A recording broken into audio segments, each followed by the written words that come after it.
This is Sundar Brown, Horler Gracie Black Belt. I'm rolling with my friend Charlie. Charlie's a white belt, only been training for a couple weeks, and we just finished a lesson where we studied the Upa Mount Escape and how to pass the guard in the classic Elio Gracie style from the kneeling position. So my main objective here is to help Charlie learn how to roll using the two movements we just studied. So when we began this roll, I immediately pulled him into my guard, hoping that he would immediately look for the Elio Gracie pass. After several attempts to pass by stepping over the leg instead of going under, I decided to sweep him to remind him that the guard can be a dangerous place if the process isn't followed. So he's doing the right thing, but not exactly what we studied, and that's what I was looking for. So here I have let him pass the guard so that we can work some mount escapes. And you saw when he mounted, immediately go right to the elbow escape. As soon as someone mounts, you go to the elbow escape on the other side. Here, we're going to come out the back because he wasn't able to keep the mount for more than a few seconds. But as an inexperienced person, that's not a surprise. That's all right. We're just going through the motions here, trying to stay relaxed as possible. I'm being extremely calm with him and breathing very thoroughly. So it's my hope that by breathing calmly and not using strength, that energy will transfer to him. Little armbar attempt there, nothing too technical, just pushing his head out of the way to show him what can happen.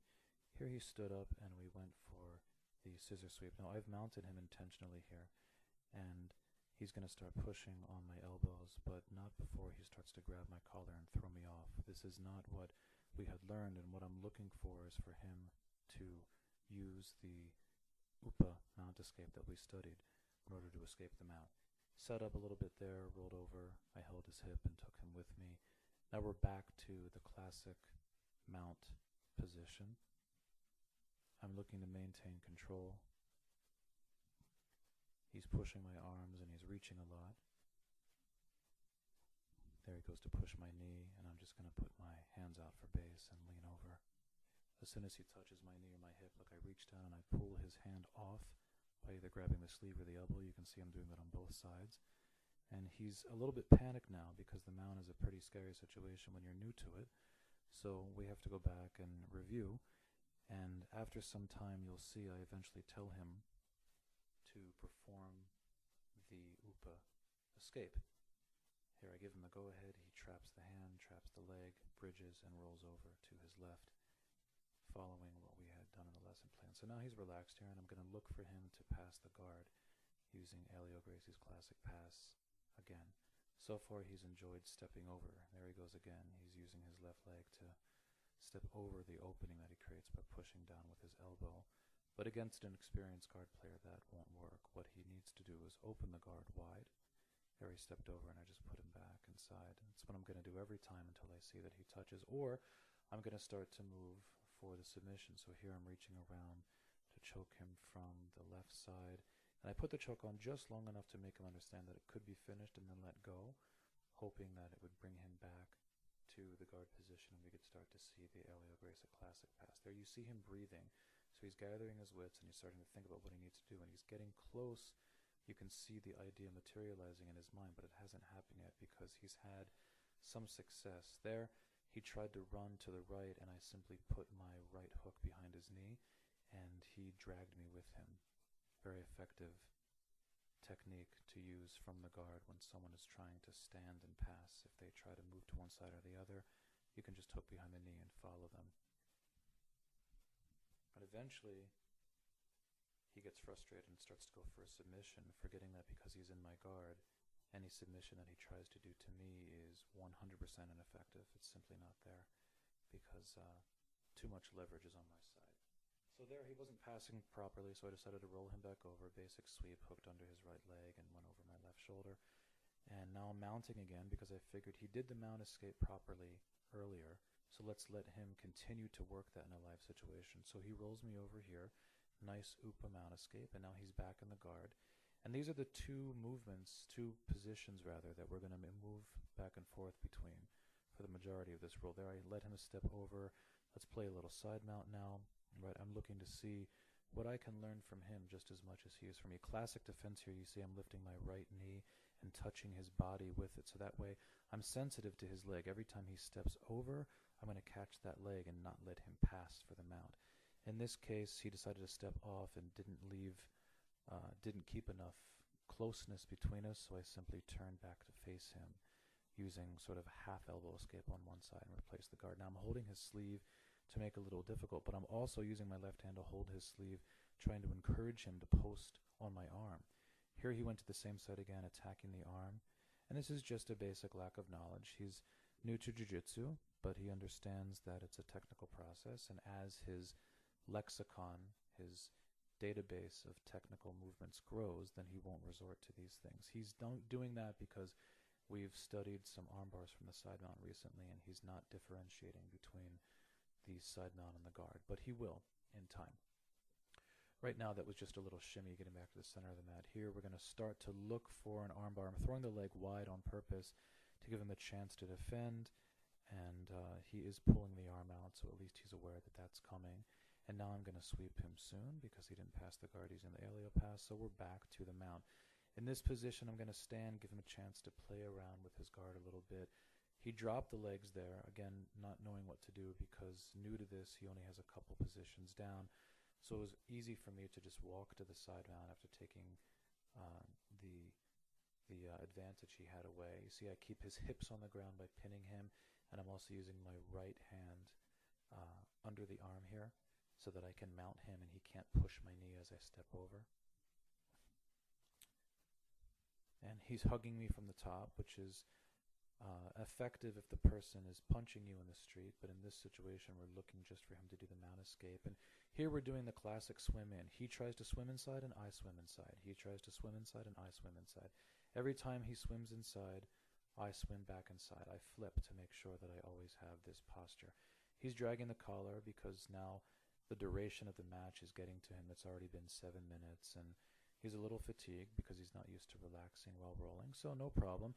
I'm just going to switch to the armbar to remind him that if he doesn't keep the arms close and keep the hands by the neck, a submission's possible at any time. So we tap there because it's time to start over. We'll start from the knees again. Right, no big deal. We're going to take a second here and just tie the gis.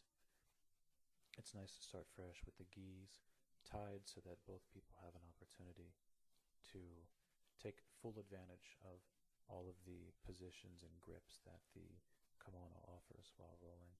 I made a mistake tying my belt. You'd think after 18 years I would be able to tie the belt right the first time every time, but it didn't happen. So I'm going to shake hands and we're going to go here. I'm just going to start and let him come to me, see what he gives me. So he's got a nice grip on the sleeve, pistol grip. And now he's going to pull guard. And I decided that I'm going to keep his guard open here. We didn't work the guard, so I want to show him that the guard can be very effective when used right, which I've done to him, but very ineffective in the hands of an inexperienced person. And again, that's just what this is, no big deal. He's new to this, so he doesn't have the tools yet. And here I'm not doing much except staying extremely tight, and inch by inch I'm walking up over the knees. I'm trying to keep his body long. I don't want his knees close to me. I want his knees far away from me, so that he can't pull them back inside and connect them to his elbow and elbow escape.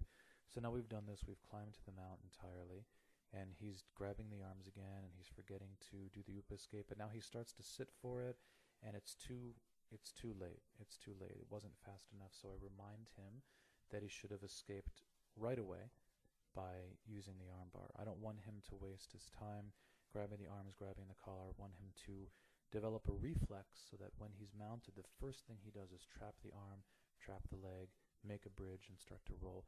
I'm letting him side mount me here. I got my left hand in a frame in front of his face because the head follows, the head leads where the body goes, and so if I can control the head and keep him a little bit away from me, then I have a little advantage here. I let him mount so he can play here, and now you see I'm already starting to grab his arm.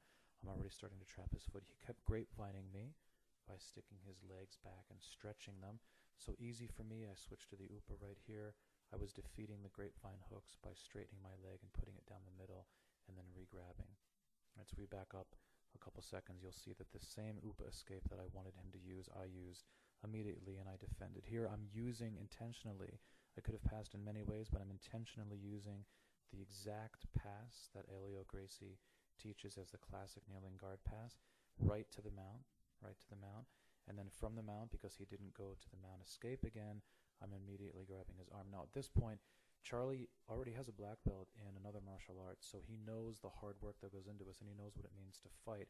And so he's really resisting the armbar strongly. So I'm taking my time here, and you can see I had my right hand putting pressure on the wrist. I'm creating a double attack here. One is a wrist lock, one is an arm lock.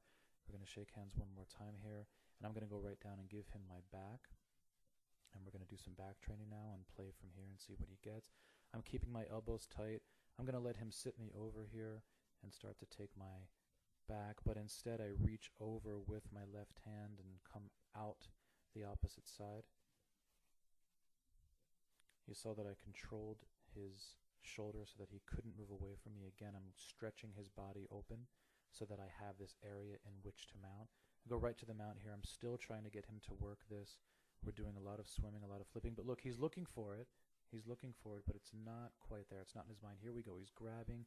He's thinking about it. Now he's looking to maybe defend his neck, right? So he's doing the right thing. He's keeping him. There we go. There is what I'm looking for. He's got the grip with the right hand across. He's holding the sleeve. He's trapping. He bridges, and I'm going to let him have it for sure, because he did precisely the right thing. So it took about, 11 minutes, but that's fine. It was a great roll. I'm not going to go too much longer here. I'm going to switch to this arm bar because it's time to wrap things up. It's a great lesson. I had a great time. Charlie, thanks for the training, and I'll see you soon, bro.